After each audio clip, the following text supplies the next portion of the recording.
데이터 마이닝 응용 분야입니다. 그러면은 데이터 마이닝을 갖다가 어디서 우리가 주로 응용하고 있느냐라는 부분인데요. 실질적으로 보면 그 전에 데이터 마이닝의 기능에 대해서 한번 살펴보면 데이터 마이닝 기능이라는 부분은 불필요한 데이터를 오타네요. 죄송합니다.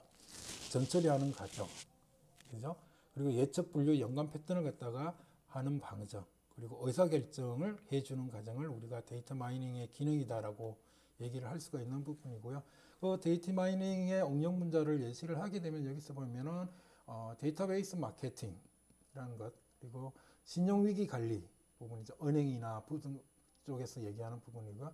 그리고 트레이닝 앤 스포트 부분, 그 다음에 사기 감지, 위조 감지, 뭐 이런 부분들, 헬스케어 바이오메틱스라는 부분, 그 다음에 감성 분석, 센티먼트 어널리시스, 감성 분석에 대한 것. 여러분들 SNS나 거기서 좋아요, 뭐 싫어요 이런 감성 분석을 하잖아요.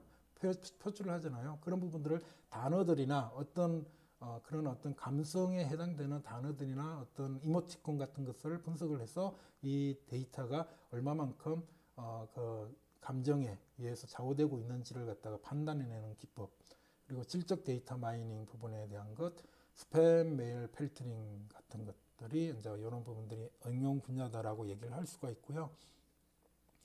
또 한 가지 얘기할 수 있는 부분이라고 보면은 여기가 되겠네요.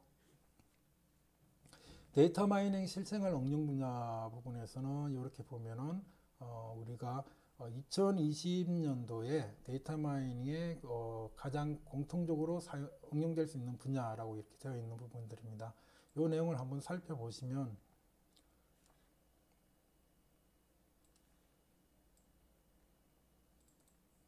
여기 나오네요.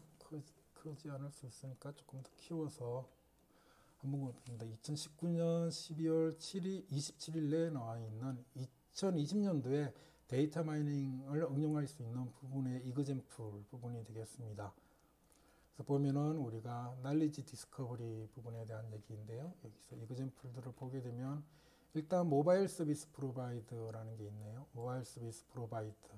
그래서 모바일 서비스 제공자들에게 데이터 마이닝을 이용해서 마케팅 캠페인이라든지 그런 부분들을 갖다가 할 수 있는 부분에 대한 얘기입니다. 그래서 그런 부분들에 대한 데이터는 지불, 그리고 이메일, 텍스트 메시지, 웹 데이터들을 이용을 할 수가 있고요.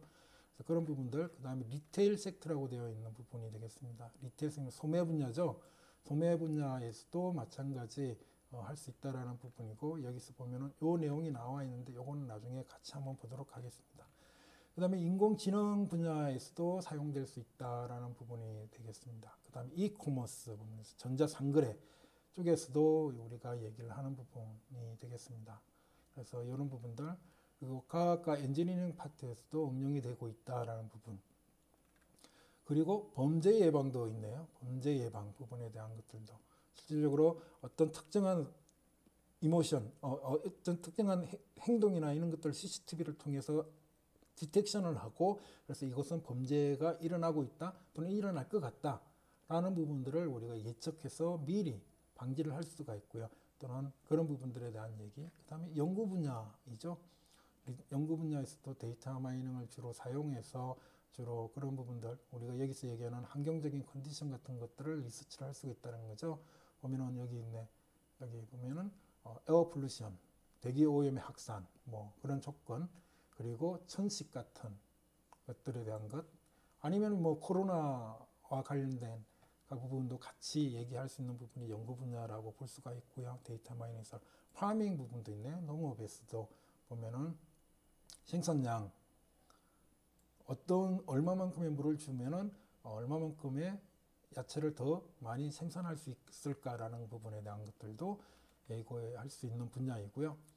오토메이션이라는 부분, 자동화 기법에서 여기 데이터 마이닝을 갖다가 사용을 할 수 있다라는 부분입니다.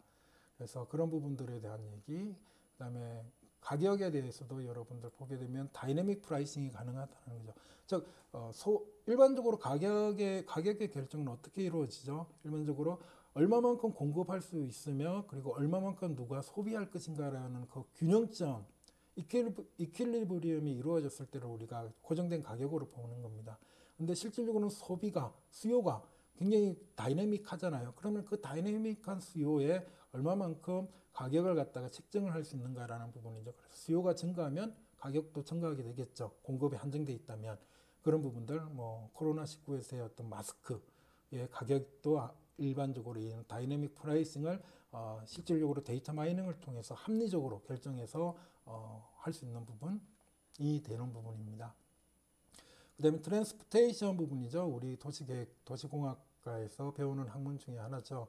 그래서 이런 부분에 대해서도 마찬가지 그 차량의 움직임을 갖다가 이 운송 부분에서 화물 부분에서 우리가 참고해서 상품 몇 회까지 얼마만큼 인축하는 스케줄링을 하는데 도움을 줄 수가 있다라는 부분이고요. 그 다음에 보험 부분에서도 마찬가지 사용을 할 수가 있다라는 거죠. 금융 부분에서도 얘기를 할 수 있는 부분이 되겠습니다. 여기서 이렇게 얘기를 할 수 있는 부분이 아까 얘기한 신용위기 관리라든지 그러면 시장위기 부분에 대한 교역이라든지 어떤 제어 부분에서 데이터 마이닝 기법을 이용해서 분석을 하고 예측을 해서 의사결정을 할 수 있고 그것을 다이내믹하게 또 만들어낼 수 있다는 부분이 되겠고요. 그리고 여기서 보게 되면은 거기서 보면은 파이낸싱 분야에서 또 이제 구체적으로는 론 페이먼트 프리딕션이라든지 고객을 맞춤형으로 해가지고 할 수 있다라는 부분 그리고 재무 범죄, 금융 범죄를 갖다가 디텍션 할 수 있는 방법, 기법들 그런 부분들에 대한 얘기가 되겠습니다. 마케팅에서 응용할 수 있는 부분에 대한 얘기가 되겠네. 그래서 시장을 예측하는 부분이고요. 이상치 감지 부분에 대한 얘기도 여기서 되겠습니다. 그리고 시스템 보안에 대한 얘기도 여기서 사용을 할 수 있다라고 되어 있는 부분들입니다. 그리고 여기서 이렇게 쭉 굉장히 많은 부분들이 이렇게 얘기가 되고 있는 부분이 되겠습니다. 그 중에서 여기서 보게 되면은 마케팅 부분에 대한 얘기를 해주게 되면 여기서 보면은 마케팅에 대한 데이터 소스가 다양하죠. 보면은 프로세싱 절차에서 그리고 스토리지 저장 공급 부분에서 보면은 여기에 빅데이터들이 나와 있습니다. 5개 5VS죠. 그래서 볼륨, 버라이어티, 벨로시티, 베리어블리티, 베로시티 이렇게 가치까지 포함해 가지고 이 데이터를 어디서 뽑아내느냐라는 건 앞서 간단하게 설명했는데 포스트 데이터셋이죠. 포인트 오브 세일즈. 그래서 각각의 고객이 물건을 산 이력이나 가격 그런 부분들 그리고 수량들을 포스트 데이터를 이용해서 수집을 하고요. 그 다음에 여기 보면은 고객 관련 소셜 네트워크를 이용할 수 있는 거고요. 웹사이트에서 클릭하는 것들을 가지고 뽑아낼 수 있고 카탈로그에서 뽑아낼 수 있고요. 그 다음에 RFID를 통해서 각종 데이터셋을 뽑아냅니다. 그렇게 해가지고 이 데이터셋을 가지고 빅데이터 셋을 가지고 데이터베이스로 만들어서 우리가 데이터 마이닝을 실생활에 응용해서 얼마만큼의 매출을 갖다가 올릴 수 있을 것인가에 대한 예측 알고리즘 그리고 어떤 매출이 같이 어떤 상품이 어떤 상품과 같이 연동되어서 사갈 확률이 얼마나 되느냐 그런 연관규칙 장바구니 분석 같은 것도 할 수가 있고요. 어떤 특정 지역에서 어떤 물량이 특히 어느 계절에 어느 날에 더 많이 팔릴까라는 것을 예측해 가지고 미리 그런 상품들을 미리 그런 창고에 보관해 가지고 공급할 수 있도록 하는 시스템 등등을 갖다가 우리가 여기서 사용을 할 수 있다라는 부분을 알 수가 있겠습니다. 여기서 보여지는 부분에는 데이터 실생활 응용 분야는 실제 언제 어디서 이게 응용되어질 수 있을까라는 부분에 대한 얘기.